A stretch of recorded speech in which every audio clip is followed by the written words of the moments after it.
दोस्तों, इमेजिन कीजिए एक ऐसा लड़का जिसका पढ़ाई लिखाई में कोई खास रिकॉर्ड नहीं था, जो अपनी जवानी के दिनों में एक नौकरी पर टिक नहीं पाता था, जो हॉलीवुड में एक स्ट्रगलिंग एक्टर और स्क्रीन राइटर था। क्या आप सोच सकते हैं कि ऐसा इंसान आगे चलकर वॉल स्ट्रीट का एक बहुत बड़ा लेजेंड बनेगा? आज की कहानी है लैरी हाइट की, एक ऐसे ट्रेडर जिन्होंने मार्केट को जीतने के लिए प्रॉफिट कमाने से ज्यादा रिस्क की रिस्पेक्ट करना सीखा। तो चलिए जानते हैं कि कैसे एक फ्लॉप स्क्रिप्ट राइटर ने फाइनेंस की दुनिया की सबसे ब्लॉकबस्टर स्क्रिप्ट लिख डाली। लैरी हाइट का वॉल स्ट्रीट तक का सफर किसी सीधी सड़क जैसा नहीं था, बल्कि ये भूल भुलैया जैसा था। कॉलेज के दिनों में एक क्लास ने उनमें फाइनेंशियल मार्केट्स के लिए चिंगारी तो जगाई, लेकिन शुरुआत में वो एक एक्टर और स्क्रीन राइटर बन गए। उन्हें कोई बहुत बड़ा ब्रेक तो नहीं मिला, लेकिन उन्होंने सर्वाइव करना सीख लिया था। मजेदार बात यह है कि उनकी एक फिल्म स्क्रिप्ट जो कभी बनी ही नहीं, बार बार अलग अलग प्रोड्यूसर्स द्वारा ऑप्शन की जाती थी, और इसी ऑप्शन के पैसे से उनकी एक फिक्स इनकम सेट हो गई थी। और फिर आया एक बड़ा टर्निंग पॉइंट। लैरी ने रेडियो पर एचएल हंट का एक इंटरव्यू सुना। हंट बता रहे थे कि कैसे उन्होंने सस्ते ऑयल राइट ऑप्शंस खरीदकर अपनी किस्मत बदली। हंट की स्ट्रैटेजी सिंपल थी, ऐसा इन्वेस्टमेंट जहां मुनाफा बहुत ज्यादा हो सकता है लेकिन रिस्क एकदम मिनिमम हो। अगर आपको हंट के बारे में और जानने हैं तो कमेंट में जरूर बताएं। उसी रात एक पार्टी में लैरी की मुलाकात द बीटल्स बैंड के मैनेजर ब्रायन एप्स्टीन से हुई। इन दोनों घटनाओं ने लैरी के दिमाग में एक नया आइडिया डाल दिया, मिनिमम इन्वेस्टमेंट और मैक्सिमम रिटर्न। उन्होंने कुछ रॉक बैंड्स के साथ कॉन्ट्रैक्ट्स किए। हालांकि कोई बैंड सुपरस्टार तो नहीं बना, लेकिन लैरी ने अपना खर्चा निकालने भर का बढ़िया जुगाड़ कर लिया था। लेकिन दोस्तों, लैरी का असली प्यार तो फाइनेंशियल मार्केट्स ही था। वो अक्सर मजाक में कहते हैं, आपने सुना होगा कि लोग वॉल स्ट्रीट पर खूब पैसा कमाकर हॉलीवुड में स्क्रीन राइटर बनने जाते हैं। मैं शायद इकलौता ऐसा इंसान हूं जो अपनी एक्टिंग और स्क्रिप्ट राइटिंग के पैसों से अपना वॉल स्ट्रीट का करियर फंड कर रहा था। 1968 में फाइनली उन्होंने फ्यूचर्स मार्केट में एंट्री लेने की सोची, लेकिन रास्ता न पता होने के कारण उन्होंने शुरुआत एक स्टॉक ब्रोकर के तौर पर की, और कुछ सालों की कड़ी मेहनत के बाद वो एक फुल टाइम कमोडिटी ब्रोकर बन गए। एक दशक यानी 10 साल से ज्यादा का समय बीत चुका था। लैरी हाइट को अब मार्केट की नस नस समझ आ गई थी। उन्हें पता चल गया था कि लॉन्ग टर्म ट्रेडिंग में सक्सेस का असली सीक्रेट क्या है। अब टाइम था कुछ बड़ा करने का। उन्होंने मिंट इन्वेस्टमेंट मैनेजमेंट कंपनी शुरू की। लैरी जानते थे कि उनके ट्रेडिंग आइडियाज को सिर्फ हवा में नहीं, बल्कि कड़े साइंटिफिक और मैथमेटिकल टेस्ट से गुजरना होगा। इसलिए उन्होंने अपनी टीम में पीटर मैथ्यूज को जोड़ा, जिनके पास स्टैटिस्टिक्स में पीएचडी थी। एक साल बाद माइकल डेलमैन आए, जो एक कंप्यूटर सिस्टम डिजाइनर थे। इन दोनों ने मिलकर लैरी के ट्रेडिंग कॉन्सेप्ट्स को मैथमेटिकली प्रूव कर दिया कि हां, ये डेटा और स्टैट्स के हिसाब से एकदम सॉलिड है। खुद लैरी मानते हैं कि मैथ्यूज और डेलमैन के बिना मिंट की सक्सेस नामुमकिन थी। दोस्तों, अब ध्यान से सुनिएगा, क्योंकि यही वो पॉइंट है जो लैरी को बाकी ट्रेडर्स से अलग बनाता है। मिंट का टारगेट कभी भी सबसे ज्यादा परसेंटेज रिटर्न कमाना नहीं था। लैरी की फिलॉसफी एकदम क्लियर थी, एक्सट्रीमली स्ट्रिक्ट रिस्क कंट्रोल के साथ बेस्ट ग्रोथ रेट अचीव करना। और उनका ये रिटर्न रिलेटिव टू रिस्क का फॉर्मूला जादू की तरह काम कर गया। जरा इन नंबर्स पर गौर कीजिए। अप्रैल 1981 से 1988 के बीच मिंट का एवरेज एनुअल कंपाउंडेड रिटर्न 30% से ज्यादा था। इनकी कंसिस्टेंसी देखिए, उनका सबसे खराब साल भी +13% रिटर्न देकर गया और सबसे अच्छा साल +60%। किसी भी 6 महीने के पीरियड में उनका सबसे बड़ा नुकसान ड्रॉडाउन सिर्फ 15% था, और 12 महीने के पीरियड में तो 1% से भी कम। मार्केट में इतना स्ट्रिक्ट रिस्क मैनेजमेंट शायद ही किसी ने देखा था। इस लाजवाब परफॉर्मेंस का नतीजा क्या हुआ? अप्रैल 1981 में जिस मिंट इन्वेस्टमेंट ने सिर्फ $2 मिलियन की इक्विटी के साथ ट्रेडिंग शुरू की थी, वो कुछ ही सालों में $800 मिलियन से ज्यादा का फंड मैनेज कर रही थी। और सबसे बड़ी बात, फंड का साइज बढ़ने के बावजूद उनके रिटर्न्स और परफॉर्मेंस पर कोई नेगेटिव असर नहीं पड़ा। लैरी का विजन था कि उनका फंड $2 बिलियन तक जाएगा, जो उस समय किसी भी फ्यूचर फंड के लिए एक बहुत बड़ा और अनसुना नंबर था। दोस्तों, लैरी की मार्केट में दिलचस्पी की शुरुआत कॉलेज के एक बिजनेस कोर्स से हुई। उनके प्रोफेसर बड़े मजाकिया इंसान थे और पार्ट टाइम बैंक एग्जामिनर का काम भी करते थे। क्लास में उन्होंने एक किस्सा सुनाया। एक बार ऑडिट के बाद बैंक से निकलते हुए उन्होंने बैंक प्रेसिडेंट की तरफ देखकर मजाक में कहा, पकड़ लिया। और आप यकीन नहीं मानेंगे, वो आदमी वहीं हार्ट अटैक से गिर पड़ा। जब दोबारा चेकिंग हुई तो पता चला कि उस प्रेसिडेंट ने सच में $75,000 का फ्रॉड किया था। खैर, एक दिन वही प्रोफेसर क्लास में अलग अलग फाइनेंशियल इंस्ट्रूमेंट्स जैसे कि स्टॉक्स और बॉन्ड्स के बारे में बता रहे थे। तभी उन्होंने कहा, अब हम आते हैं दुनिया के सबसे पागल मार्केट की तरफ, कमोडिटीज। यहां लोग सिर्फ 5% मार्जिन पर ट्रेड करते हैं, और वो भी उधार लेकर। ये सुनकर पूरी क्लास जोर जोर से हंसने लगी, लेकिन एक लड़का था जो बिल्कुल नहीं हंसा। वो थे लैरी हाइट। उनके दिमाग की बत्ती जल चुकी थी। उन्हें ये 5% मार्जिन पर ट्रेडिंग का आइडिया एकदम परफेक्ट लगा। कॉलेज के बाद लैरी तुरंत मार्केट में नहीं आए। वो एक रॉक प्रमोटर बन गए। लेकिन एक वीकेंड कुछ ऐसा हुआ जिसने उनका दिमाग हिला दिया। जिन 3 अलग अलग क्लब्स में उनके बैंड्स परफॉर्म कर रहे थे, वहां अचानक गोलीबारी यानी शूट आउट्स हो गईं। लैरी ने सोचा, भाई अब बहुत हो गया, करियर बदलने का यही सही टाइम है। वो अपने पुराने प्यार यानी फाइनेंशियल मार्केट्स की तरफ मुड़े। उन्हें फ्यूचर्स मार्केट में जाना था, लेकिन रास्ता नहीं पता था, इसलिए उन्होंने एक स्टॉक ब्रोकर के तौर पर शुरुआत करने की सोची। उनका पहला इंटरव्यू वॉल स्ट्रीट की एक बहुत पुरानी और शांत सी फर्म में था। वहां इतनी शांति थी कि लगता था जैसे फुसफुसाकर बात करनी पड़ेगी। इंटरव्यू लेने वाला एक टिपिकल घमंडी सा आदमी था, जिसने बड़े एटीट्यूड में कहा, हम अपने क्लाइंट्स के लिए सिर्फ ब्लू चिप्स खरीदते हैं। लैरी को फाइनेंस की कोई नॉलेज नहीं थी, तो उन्हें ब्लू चिप का मतलब ही नहीं पता था। लेकिन उन्हें यह शब्द किसी सीरियस इन्वेस्टमेंट फर्म के लिए बड़ा अजीब लगा। इंटरव्यू के बाद जब उन्होंने रिसर्च की तो उनका दिमाग चकरा गया। उन्हें पता चला कि ब्लू चिप शब्द असल में मोंटे कार्लो कसीनो के सबसे महंगे चिप के रंग से आया है। लैरी ने खुद से कहा, अरे बाप रे, अब समझ आया, ये पूरा का पूरा खेल तो गैम्बलिंग है। उसी वक्त उन्होंने स्टॉक मार्केट की बाइबल कही जाने वाली ग्राहम एंड डॉड की किताब उठाई और डस्टबिन में फेंक दी। उसकी जगह उन्होंने खरीदी बीट द डीलर, एक ऐसी किताब जो कसीनो को हराने के बारे में थी। लैरी को समझ आ गया था कि इन्वेस्टिंग असल में ऑड्स यानी कि संभावनाओं का खेल है।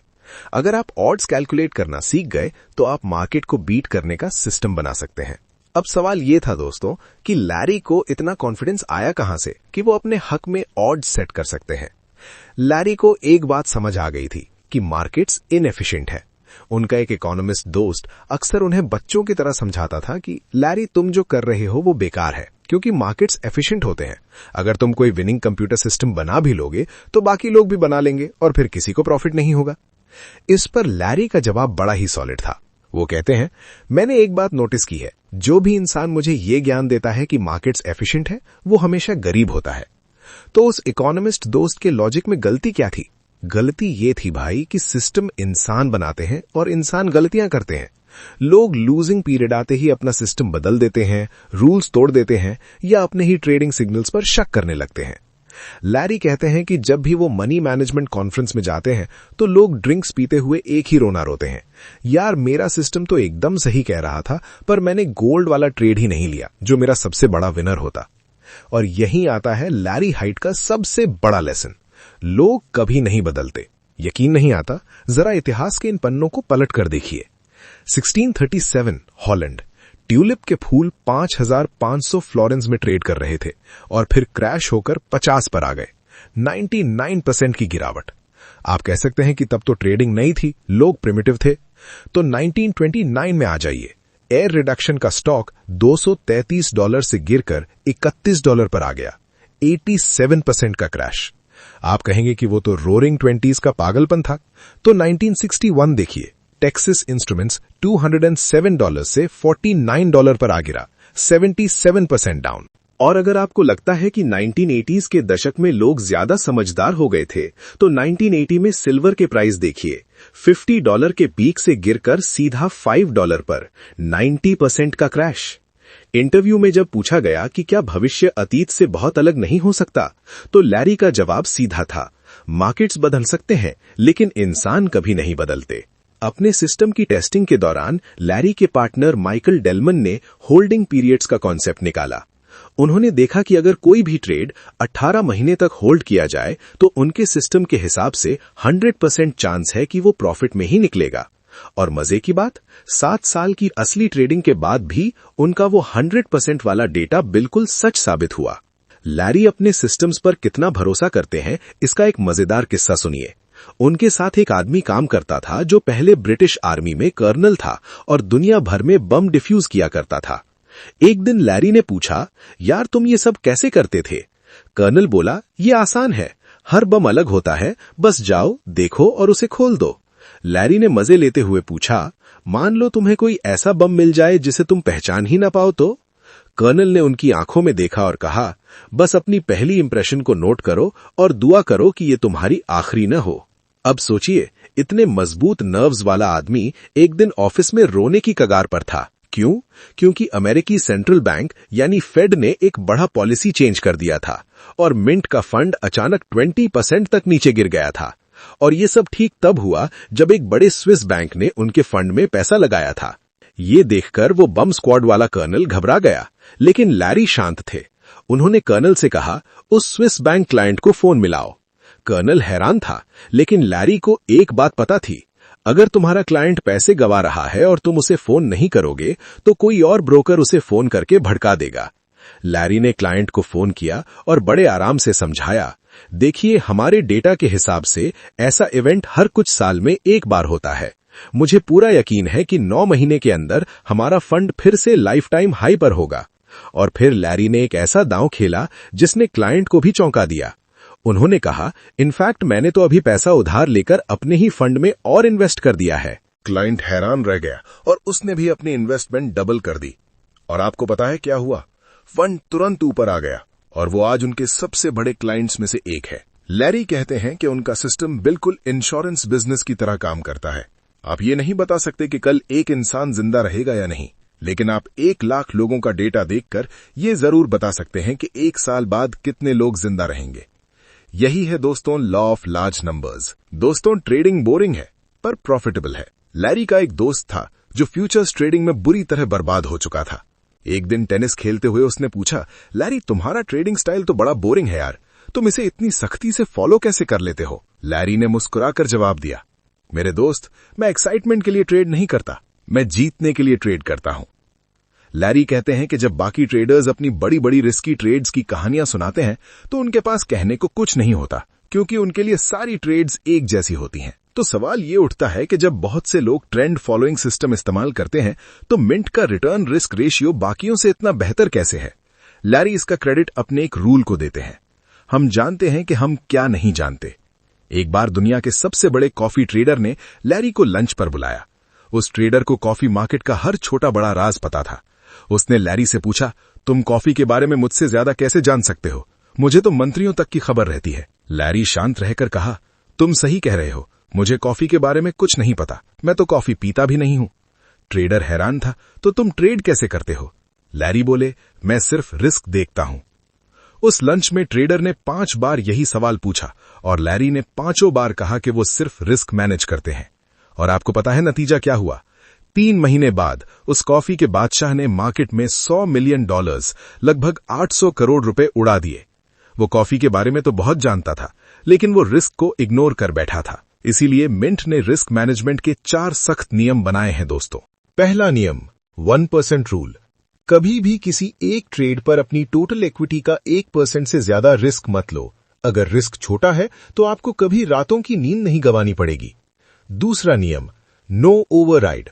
जो सिस्टम कह रहा है वही करो, चाहे कुछ भी हो जाए। उनके पास एक रिटन अग्रीमेंट है कि कोई भी पार्टनर सिस्टम के सिग्नल को काउंटर नहीं करेगा। तीसरा नियम, डाइवर्सिफिकेशन। सिर्फ एक मार्केट या एक सिस्टम पर निर्भर मत रहो। मिंट दुनिया भर के दर्जनों मार्केट्स में अलग अलग टाइम फ्रेम वाले सिस्टम्स के साथ ट्रेड करता है। चौथा और सबसे खास नियम, वॉलेटिलिटी फिल्टर। मिंट का सिस्टम 3 लाइट्स पर काम करता है। ग्रीन लाइट, मार्केट नॉर्मल है, सारे सिग्नल्स लो। येलो लाइट, मार्केट थोड़ा रिस्की हो रहा है, पुरानी पोजीशंस प्रॉफिट में काटो पर नई एंट्री मत लो। रेड लाइट, मार्केट में वॉलेटिलिटी बहुत ज्यादा बढ़ गई है, ऐसे में सारी पोजीशंस तुरंत काट दो और मार्केट से बाहर हो जाओ। यही कारण था कि जब 1986 में कॉफी $1.30 से $2.80 तक भागी और फिर क्रैश हुई, तो मिंट का सिस्टम येलो लाइट दिखाकर $1.70 पर ही सारा प्रॉफिट बुक करके मार्केट से बाहर हो गया था। भले ही उन्होंने एक्स्ट्रा प्रॉफिट छोड़ दिया, लेकिन उन्होंने उस भयानक क्रैश से अपने क्लाइंट्स को बचा लिया। अब बात करते हैं दोस्तों रिस्क, जिद और बारूदी सुरंग का खेल। जब लैरी से पूछा गया कि क्या मार्केट के रिस्क को इग्नोर करने की वजह से उन्हें कभी कोई भारी नुकसान या सदमा झेलना पड़ा, तो लैरी का जवाब बहुत साफ था। उन्होंने खुद तो कभी ऐसी गलती नहीं की, लेकिन अपने पूरे फाइनेंस करियर में उन्होंने अपने कई करीबियों को बर्बाद होते देखा है, जिन्होंने रिस्क को हल्के में लिया। लैरी का एक सीधा सा उसूल है, अगर आप रिस्क की इज्जत नहीं करोगे तो मार्केट आपको खा जाएगा। इस बात को समझाने के लिए लैरी अक्सर अपने बचपन की एक कहानी सुनाते हैं। जब लैरी को अपनी पहली मोटरसाइकिल मिली तो उनका एक बड़ा दोस्त था जो हमेशा लड़ाइयों में पड़ा रहता था। उसने लैरी को एक पते की बात समझाई थी। लैरी, जब तुम बाइक पर हो ना, तो कभी किसी कार वाले से पंगा मत लेना, हार तुम्हारी ही होगी। लैरी मानते हैं कि ट्रेडिंग में भी बिल्कुल यही उसूल लागू होता है। अगर आप मार्केट से बहस करोगे तो यकीनन आप ही हारोगे। अक्सर लोगों को लगता है कि जिनके पास बहुत पैसा है वो मार्केट में नहीं हार सकते, लेकिन लैरी हंट ब्रदर्स का उदाहरण देते हुए कहते हैं कि लेवरेज सबको बराबर कर देता है। मान लीजिए एक अरबपति 20 बिलियन का सिल्वर खरीदता है, तो उसका रिस्क बिल्कुल वैसा ही है जैसे $1,000 वाले आदमी ने $20,000 का दाव लगा दिया हो। दोस्तों, रिस्क को इग्नोर करने का सबसे दर्दनाक किस्सा लैरी के एक बहुत करीबी दोस्त का है। वो दोस्त, जिसके पिता एक मामूली सफाई कर्मचारी थे, अपनी मेहनत और होशियारी से ऑप्शन आर्बिट्राज का मास्टर बन गया था। उसने इतना पैसा छापा कि इंग्लैंड में बेवर्ली नाम का एक शानदार महल खरीद लिया। लैरी खुद उससे वहां मिलने गए थे। लेकिन कहानी में ट्विस्ट ये था कि वो दोस्त एक बेहतरीन आर्बिट्रेजर तो था, पर ट्रेडर बहुत खराब निकला। उसने एक ट्रेडिंग सिस्टम बनाया था जो बढ़िया पैसा बना कर देता था, लेकिन एक दिन जब गोल्ड में सेल का सिग्नल आया तो उसने अपने ही सिस्टम की बात मानने से इनकार कर दिया। उसने लैरी से कहा, यार मुझे फील नहीं आ रहा, वैसे भी ये सिग्नल 50% टाइम गलत ही होते हैं। उसने बेचने के बजाय उल्टी पोजीशन ले ली, मतलब लॉन्ग हो गया, और वही हुआ जिसका डर था। मार्केट धड़ाम से नीचे आ गया। लैरी ने उससे चिल्लाकर कहा, भाई बाहर निकल जा, लेकिन वो अपनी जिद पर अड़ा रहा कि मार्केट वापस आएगा। नतीजा, वो बाहर नहीं निकला। उसने अपना महल, अपना पैसा, सब कुछ गंवा दिया। आज वो सड़क किनारे एक छोटे से किराए के डब्बे जैसे घर में रहता है। लैरी बताते हैं कि इस घटना का उन पर बहुत गहरा इमोशनल असर पड़ा था। सबसे बड़ी विडंबना तो ये थी कि अगर उस दिन उसने अपनी ही सिस्टम की बात मानी होती तो वो उसी एक ट्रेड से और भी ज्यादा रईस हो जाता। एक और मजेदार लेकिन डरावना किस्सा लैरी के अपने कजिन का है। उस कजिन ने ऑप्शन मार्केट में $5,000 को $1,00,000 में बदल दिया था। लैरी ने जब इसका राज पूछा तो कजिन बड़े कॉन्फिडेंस से बोला, बहुत आसान है, मैं ऑप्शन खरीदता हूं, ऊपर गया तो ठीक, लेकिन अगर नीचे गया तो मैं तब तक बाहर नहीं निकलता जब तक मेरा पैसा रिकवर ना हो जाए। एक प्रोफेशनल ट्रेडर होने के नाते लैरी ने उसे समझाया कि यह स्ट्रैटेजी लंबे समय में काम नहीं करेगी, लेकिन कजिन को अपने तरीके पर गुरूर था। उसने कहा, लैरी, मुझे लंबे समय तक काम करना भी नहीं है, बस 1 मिलियन बन जाए, मैं कभी लॉस बुक नहीं करता। अगले ही ट्रेड में उसने $90,000 के ऑप्शंस खरीद लिए। इस बार मार्केट नीचे जाने लगा। 1 महीने बाद जब लैरी की उससे बात हुई तो वो $10,000 के कर्जे में था। लैरी हैरान रह गए। अगर 90,000 डूब भी जाते तब भी उसके पास 10,000 बचने चाहिए थे। वो कर्जे में कैसे गया? कजिन ने जो बताया वो मार्केट में होने वाली सबसे आम गलती है। मैंने $4 पर खरीदे थे, जब वो गिरकर $1 पर आ गए तो मैंने सोचा कि अगर 20,000 के और खरीद लूं, यानी कि एवरेज कर लूं, तो प्राइस के बस $2 आते ही मैं बराबर हो जाऊंगा। इसके लिए मैंने बैंक से 10,000 का लोन ले लिया और इस तरह एक भी लॉस न लेने की जिद ने उसे कर्जे में डुबो दिया। दोस्तों, रिस्क की इज्जत करना सिर्फ ट्रेडिंग नहीं, किसी भी बिजनेस का सबसे बड़ा उसूल है। वो एक फर्म का किस्सा सुनाते हैं जिसके प्रेसिडेंट ने एक सनकी लेकिन ब्रिलियंट ट्रेडर को काम पर रखा। एक दिन वो ट्रेडर भारी नुकसान वाली पोजीशंस छोड़कर अचानक गायब हो गया। प्रेसिडेंट ने लैरी से सलाह ली। लैरी का सीधा जवाब था, तुरंत इस पोजीशन से बाहर निकल जाओ। लेकिन प्रेसिडेंट ने बात नहीं मानी और होल्ड करने का फैसला किया। किस्मत से मार्केट वापस घूमा और वो थोड़े से प्रॉफिट में बाहर निकल गए। इस घटना के बाद लैरी ने अपने कोवर्कर से कहा, दोस्त, हमें नई नौकरी ढूंढनी पड़ेगी। कोवर्कर ने पूछा, क्यों? लैरी का जवाब फाइनेंस की दुनिया का एक कड़वा सच था। हम एक ऐसे बॉस के लिए काम कर रहे हैं जो एक बारूदी सुरंग यानी कि माइन फील्ड के बीच में फंस गया था और आंखें बंद करके वहां से जिंदा बाहर निकल आया। अब उसे लगने लगा है कि बारूदी सुरंग से बचने का सही तरीका आंखें बंद करके चलना ही है। और लैरी की भविष्यवाणी बिल्कुल सच साबित हुई।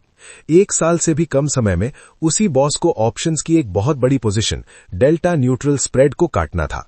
एक बार में पूरी पोजीशन से बाहर निकलने के बजाय उसने होशियारी दिखाते हुए उसे टुकड़ों में एक एक लेग करके काटने का फैसला किया। और जब तक वो पूरी तरह बाहर आ पाता, कंपनी का सारा कैपिटल स्वाहा हो चुका था। रिस्क कंट्रोल में तो लोग गलतियां करते ही हैं, लेकिन क्या इसके अलावा भी कोई वजह है जिससे लोग ट्रेडिंग में पैसा गंवाते हैं? लैरी के हिसाब से इसका सबसे बड़ा कारण है पर्सनल बायस। जब लोग डेटा और आंकड़ों को देखने के बजाय अपनी फीलिंग्स या पुरानी सीखी हुई बातों पर ट्रेड करते हैं तो नुकसान तय है। इस बात को समझाने के लिए लैरी एक मशहूर TV show Wall Street Week का किस्सा सुनाते हैं। उस शो में 65-70 साल के एक रेगुलर पैनलिस्ट आते थे। एक दिन उस आदमी ने शो पे बड़े गर्व से कहा, मेरे पिता ने मुझे एक सबसे बड़ा सबक सिखाया था, बॉन्ड्स ही आपके पोर्टफोलियो की रीढ़ की हड्डी हैं। लैरी इस बात पर हंसते हैं।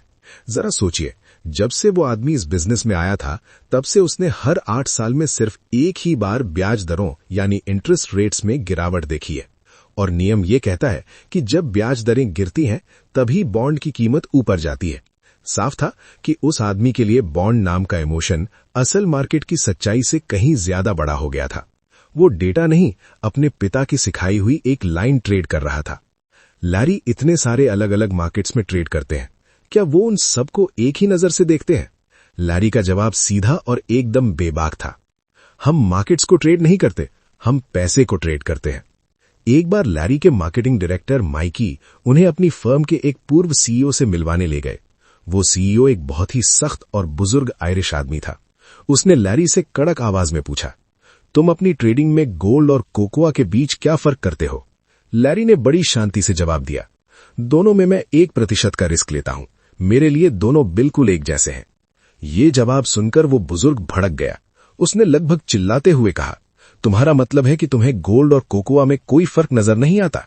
लैरी मानते हैं कि अगर वो सीईओ माइकी को इतना पसंद नहीं करता तो उस दिन लैरी को धक्के मारकर ऑफिस से बाहर निकाल दिया जाता। दोस्तों, इसी से जुड़ा एक और मजेदार किस्सा है। लैरी की पत्नी एक बहुत ही विनम्र और सभ्य ब्रिटिश महिला है। उन्हें हमेशा ये डर लगा रहता था कि उनका परिवार लैरी को थोड़ा अजीब या गंवार समझता है। एक बार लंदन टाइम्स के एक रिपोर्टर ने लैरी का इंटरव्यू लिया और पूछा, लंदन के कोकोआ मार्केट के फ्यूचर को लेकर आपकी क्या राय है? लैरी ने अपनी उसी बेबाकी से जवाब दिया, ईमानदारी से कहूं तो मैं मार्केट्स नहीं देखता, मैं सिर्फ रिस्क, रिवॉर्ड और पैसे को देखता हूं।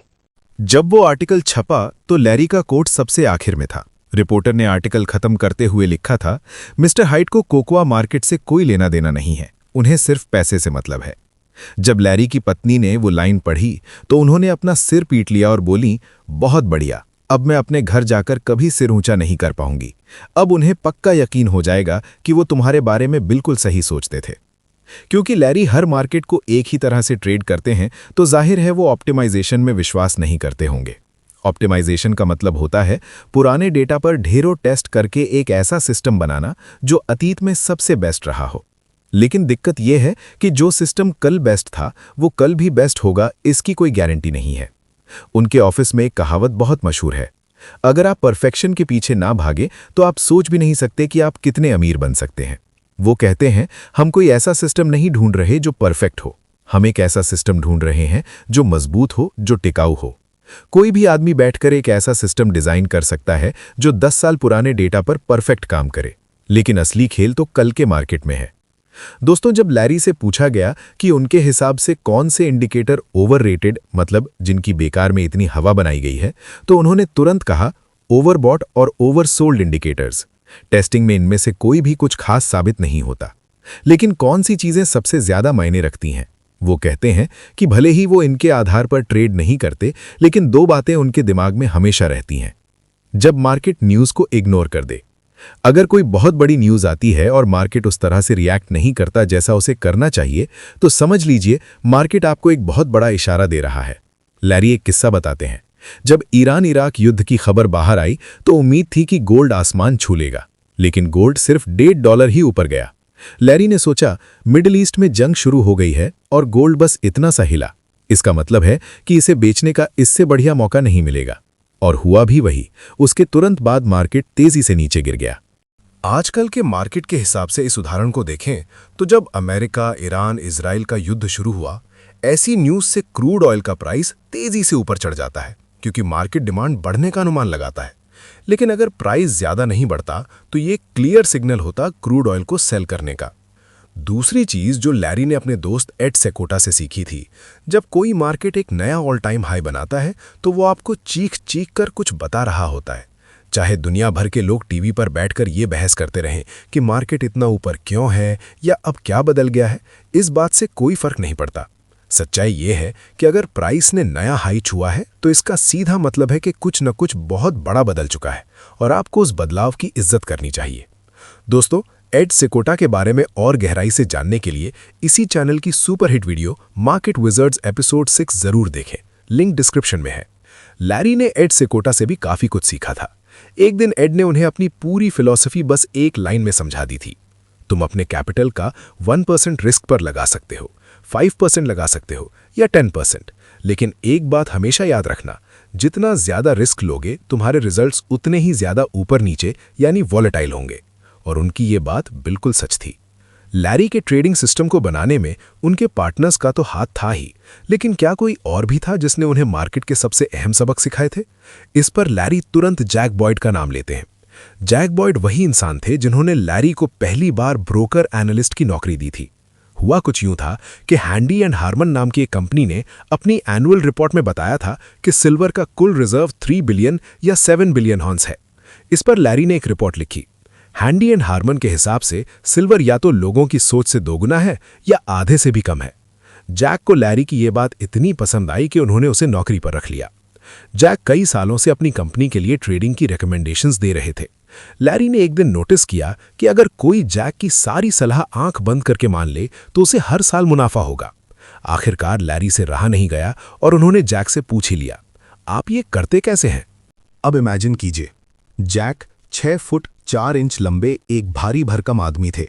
उन्होंने कहा, लैरी, अगर तुम्हें सच में देखना है कि मार्केट कहां जा रहा है तो बस ये करो। जैक ने अपने सारे चार्ट्स उठाए, जमीन पर फेंक दिए और अपनी डेस्क के ऊपर चढ़ गए। डेस्क पर खड़े होकर उन्होंने नीचे चार्ट्स की तरफ इशारा किया और बोले, इसे देखो, ये तुम्हें खुद बता देगा कि क्या होने वाला है। जैक के कहने का सीधा मतलब था, बड़ी पिक्चर को देखो। लैरी कहते हैं कि उन्हें आज तक कोई ऐसा इंसान नहीं मिला जो मार्केट से छोटे छोटे प्रॉफिट लेकर अमीर बना हो। जैक बॉयड के साथ काम करना लैरी के लिए एक टर्निंग पॉइंट था। उन्हें समझ आ गया था कि पैसा बनाने का सही तरीका क्या है। हर जगह ट्रेड करो, रिस्क को कंट्रोल में रखो और हमेशा ट्रेंड के साथ चलो। दोस्तों, जब लैरी से उनके आखिरी शब्दों या सलाह के बारे में पूछा गया तो उन्होंने ट्रेडिंग और जिंदगी जीतने के 2 सबसे सिंपल लेकिन गहरे नियम बताए। अगर आप दांव ही नहीं लगाओगे तो जीतोगे कैसे? अगर आप अपने सारे पैसे हार गए तो दांव कैसे लगाओगे? अगर लैरी हाइट की पूरी ट्रेडिंग फिलॉसफी को समझना है तो इसके 2 मुख्य हिस्से हैं। पहला, कई पढ़े लिखे प्रोफेसर्स मानते हैं कि मार्केट एफिशिएंट है, लेकिन लैरी को पक्का यकीन है कि मार्केट इनएफिशिएंट है। मतलब, अगर आप एक ऐसा तरीका निकाल लें जो ऑड्स को आपके फेवर में कर दे तो आप जीत सकते हैं। दूसरा, सिर्फ एक अच्छा तरीका होना काफी नहीं है। इस मार्केट में जिंदा रहने और पैसा बनाने के लिए आपको मार्केट रिस्क की इज्जत करनी ही पड़ेगी। अगर नहीं की तो आज नहीं तो कल मार्केट आपको दबोच लेगा। अपने फंड मिंट के रिस्क को कंट्रोल करने के लिए लैरी 4 बेहद कड़े नियम फॉलो करते हैं। ट्रेंड ही भगवान है। उनका सिस्टम कभी भी ट्रेंड के खिलाफ ट्रेड नहीं करता। इसमें कोई छूट नहीं है। वो आंख बंद करके अपने सिस्टम को फॉलो करते हैं। 1% का उसूल। किसी भी एक ट्रेड पर उनका मैक्सिमम रिस्क उनकी कुल इक्विटी के 1% से ज्यादा कभी नहीं होता। Extreme diversification. वो सिर्फ एक नहीं बल्कि कई अलग अलग सिस्टम्स का इस्तेमाल करते हैं जो एक दूसरे से बिल्कुल अलग चलते हैं। साथ ही वो दुनिया भर के 5 देशों के लगभग 60 अलग अलग मार्केट्स में ट्रेड करते हैं, चाहे वो स्टॉक इंडेक्स हो, करेंसी हो या एग्रीकल्चरल कमोडिटी। वॉलेटिलिटी पर पैनी नजर। हर मार्केट के उतार चढ़ाव पर लगातार नजर रखी जाती है। अगर किसी मार्केट में रिस्क बहुत ज्यादा हो जाता है और रिवॉर्ड कम तो वहां तुरंत ट्रेडिंग रोक दी जाती है। आखिर में बस एक बात, लैरी ने अपनी जिंदगी की शुरुआत में स्क्रिप्ट राइटर, एक्टर और रॉक शो प्रमोटर जैसे कई मजेदार लेकिन संघर्ष वाले काम किए जहां उन्हें कुछ खास कामयाबी नहीं मिली, लेकिन आखिरकार उन्होंने फंड मैनेजर के रूप में अपार सफलता हासिल की। एक ऐसा काम जिसके लिए उनके अंदर एक सच्ची आग थी। ये बात उनके गुरु एड सिकोटा की उस लाइन को बिल्कुल सच साबित करती है कि ये कुदरत का कितना खूबसूरत करिश्मा है कि जब वो हमें कोई सच्ची और जलती हुई इच्छा यानी पैशन देती है तो उसे पूरा करने के साधन भी खुद ब खुद दे देती है। तो दोस्तों, लैरी हाइट का सीधा सा मंत्र है, मार्केट में आप रिटर्न की गारंटी तो नहीं दे सकते, लेकिन अगर आप अपने रिस्क को मुट्ठी में कर लें तो मार्केट आपका कुछ नहीं बिगाड़ सकता। चाहे वो कॉफी का मार्केट हो या बम डिफ्यूज करना, असली खेल ये जानने का है कि आपका वर्स्ट केस सिनेरियो क्या है। क्या आप भी अपनी ट्रेडिंग में 1% रूल फॉलो करते हैं? कमेंट्स में जरूर बताइएगा। अगर आपको लैरी हाइट की ये मास्टर क्लास पसंद आई हो तो इस वीडियो को लाइक करें, दोस्तों के साथ शेयर करें और चैनल को सब्सक्राइब करना ना भूलें। मिलते हैं नेक्स्ट वीडियो में। Happy trading. Thank you.